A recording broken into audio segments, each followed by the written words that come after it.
সম্মানিত ভিউয়ার্স, আসসালামু আলাইকুম। আমি খান কম্পিউটার জোন থেকে আপনাদের জন্য নিয়ে আসলাম MSI motherboard. MSI motherboard Intel প্রসেসরের জন্য সাপোর্ট এবং এএমডি রাইজন সিরিজের প্রসেসরের জন্য সাপোর্ট। সুতরাং এএমডি রাইজন প্রসেসর দিয়ে যদি কেউ কম্পিউটার তৈরি করতে চান তাহলে এমএসআই মাদারবোর্ড নিতে পারেন।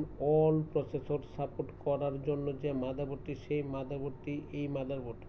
সুতরাং আসেন দেখেন, যদি ভালো লাগে তখন আপনি পারচেস করতে পারেন। সম্মানিত ভিউয়ার্স, বাংলাদেশের যে কোনো জেলা, উপজেলা বা বিভাগীয় শহর থেকে ইচ্ছা করলেই খান কম্পিউটার জোন থেকে আপনি নিতে পারছেন আপনার পছন্দনীয় এমএসআই মাদারবোর্ড, যে মাদারবোর্ডের দ্বারা আপনি ইন্টেল এবং রাইজন সিরিজের যে কোনো কাজে ইউজ করতে পারেন। সুতরাং আর দেরি না করে ওদিক ছোটাছুটি না করে খান কম্পিউটার জোন থেকে আপনার পছন্দনীয় রাইজন বা এই ইন্টেল মাদারবোর্ডটি নিতে পারেন, যা মার্কেটে যা দাম আছে তার চেয়ে কম রেটে পাচ্ছেন